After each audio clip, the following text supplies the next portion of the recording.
Hey, how's it going? This is Junior from SandjackKnives.com. One of my subscribers recently asked if I was going to do a demo on the surface grinder attachment for the TW-90, and I responded that I really hadn't thought about it much because Travis already has so many demo videos on his YouTube channel already that I didn't really think there was really much that I could add to it. After having used it for a few weeks now and played around with it, I think there are a few things that I could touch on that might help the just the casual user if you just got it or if you're thinking about buying it. Some things you might want to pay attention to. The first thing I'll say is after having it for a few weeks is that I love it. It works exactly, you know, the way it's supposed to work, and it's been so cool that with the TW-90 grinder, you know, there's so much hype around it that very rarely do you buy something that actually works the way it's supposed to work or lives up to the hype. It's even more rare that it exceeds it, and I can definitely say the TW-90 grinder has exceeded it. And this surface grinder attachment has been a joy to work with right off the bat too. So I definitely would recommend it. A few pros before we get into some stuff. I really like how easy it is to set up and use. It takes a few minutes to face the table up, which we'll talk about in a second, but that really took me about 15 or 20 minutes to measure it out. The longest time that it took was using the calipers to measure to make sure that I had things where I needed it.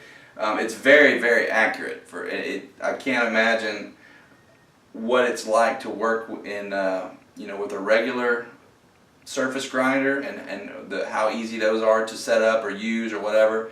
But I know with this thing, you know, with just, you know, anybody, if I can do it, anybody can use it and be really accurate with it, especially with the tapering attachment that it has.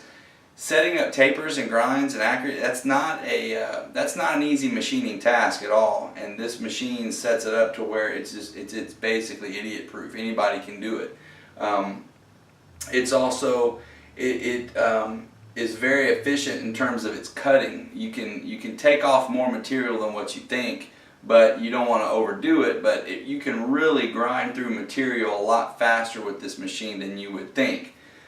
The cons of anything really don't have anything to do with the surface grinder specifically as much as it does with just working with surface grinders in general, is that there is a little bit of setup involved in terms of if you're setting up your tapers and things, that takes a few minutes to kind of play around with. You're constantly dealing with metal flakes because you've got this huge metal magnetic table. You've got metal flakes all over the place, so you're constantly having to keep that clean when you're changing out work pieces.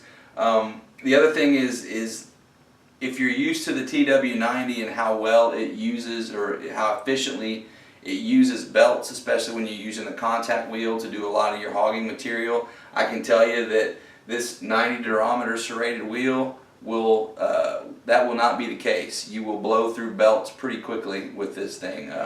You can get a couple of blades, decent sized blades with it, but after that belt is pretty much toast, and that's even if you use a good belt. Now you can make it last longer, but if you want a good, cool, efficient cut, you're going to need to use fresh belts. So you will blow through some belts with this thing. The other thing that I noticed is a little bit of a challenge is once you pass 120 grit on your belts, the finer grits when you get into those, because of the seam, the belt seam, that you will get some belt bump and you will get some basically little ridges that go down your blade. So Travis does touch on that in one of his videos where you can use some sandpaper or a sanding block to sort of thin out the seam a little bit to even it out, so you reduce that, and that does work.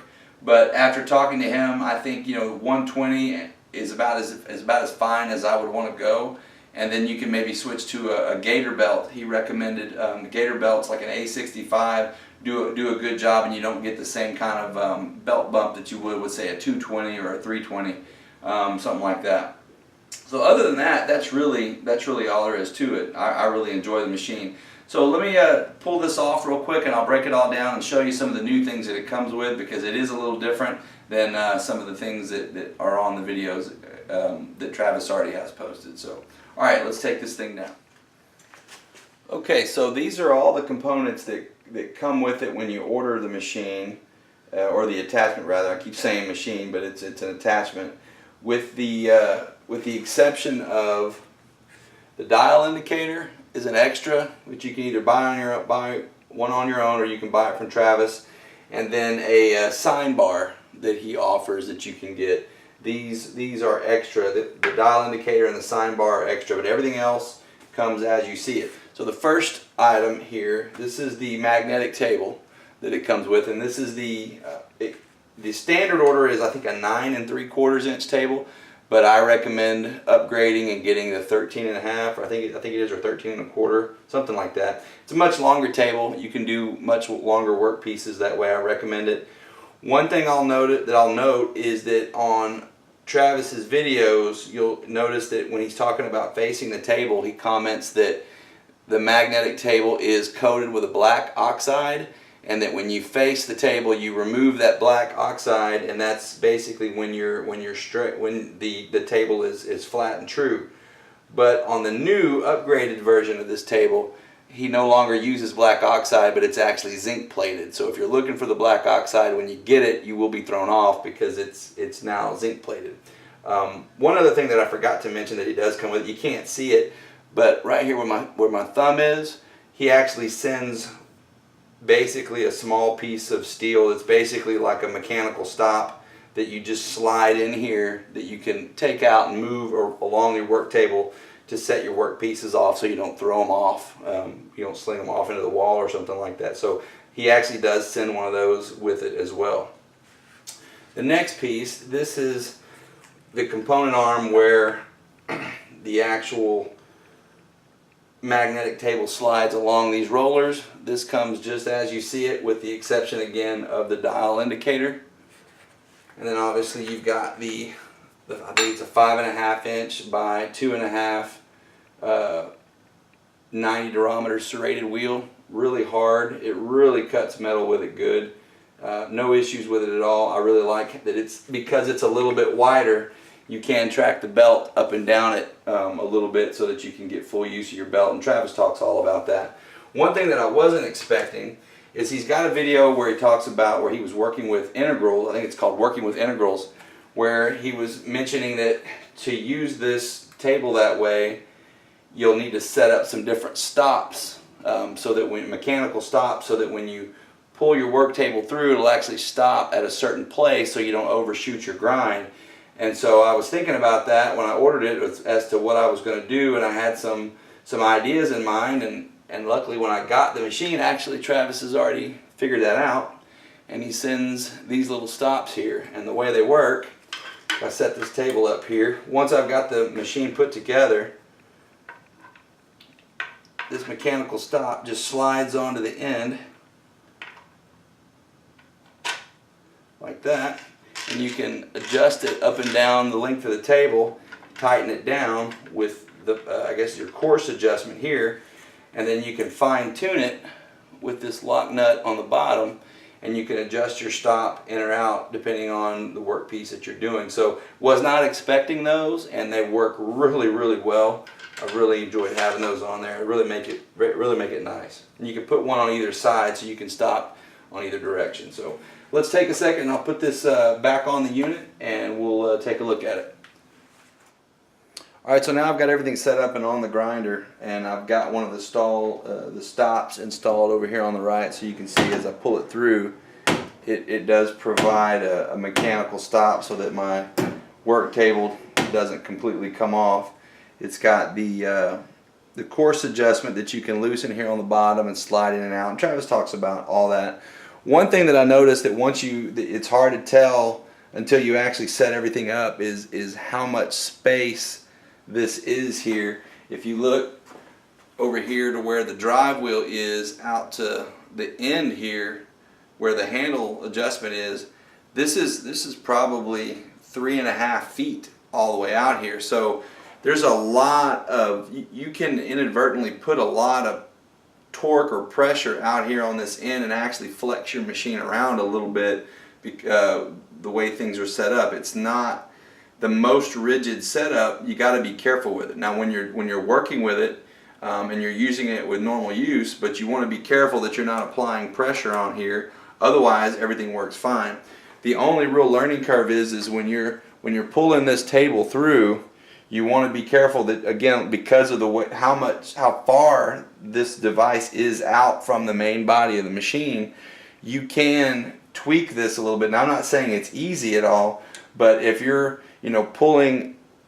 putting pressure, in these directions, you can kind of get your grind off a little bit when you're using it. So there is definitely a little bit of practice that it takes to just make sure when you're using the machine that you're pulling clean through, that you're not, when you get all the way out here, that you're not pushing in or pulling out, because you can get your grind, you can get dips in your grind that way. So you make sure when you're using it, try to take light passes. Don't hog off more than what the machine can handle. It can handle a lot, but there's no reason to do that. It's better, you get a better finish. I found it works better if you take lighter passes and you just come through cleanly, back and forth like that. Again, whenever you adjust the machine in to press in, you want to do it on this side. You want to feed into the wheel. You don't want to be out here and adjust in. And Travis talks about all that too, and you can definitely mess things up that way.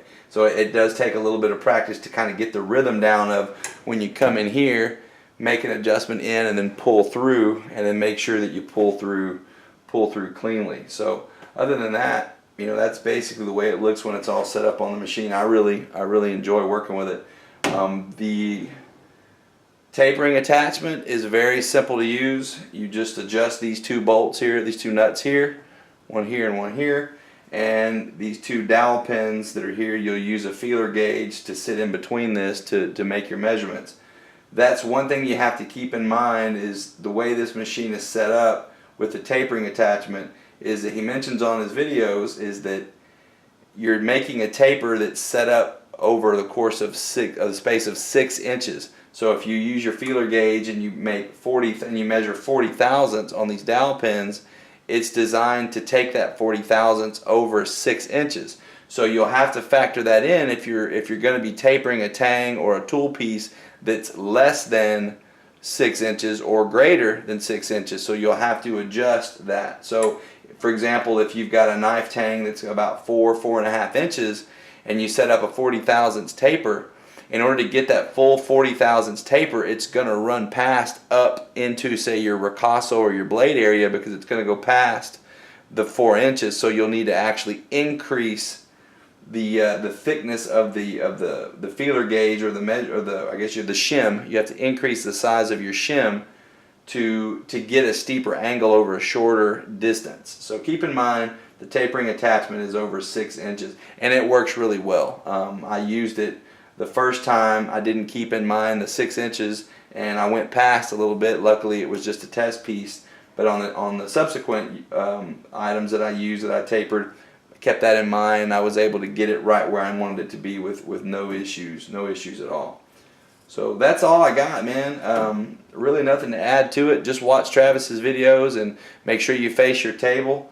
I measure on his table, on his videos, he talks about trying to get the spaces between the magnets and the metal on the table, the table surface, at around 60 to 63.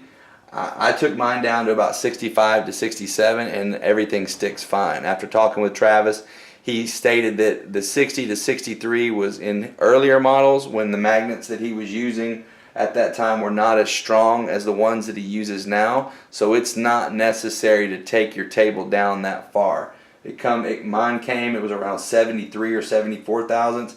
I took about 7 thousandths off of that, and I mean, I can't pull any of the work pieces off with my hands. I got to use a screwdriver to pop it off. So I don't think anybody's going to have any issues with it. But last thing I'll say is, if you've got a TW-90, I highly recommend saving your pennies. Eat some ramen noodles for a while, beanie weenies, whatever it takes. Get this surface grinder attachment. It will make your life a lot easier. There's tons of uses that you can do with it. It's definitely a good investment to have, to add to your shop if you've got this grinder. So appreciate it, guys. Thank you for watching. I appreciate everybody that tunes in. Recently hit my 100th subscriber. I never thought in a million years I'd get 100 people to pay attention to my videos, so that really stoked about that. So thanks again, and I'm going to have another video for you guys shortly. Thanks.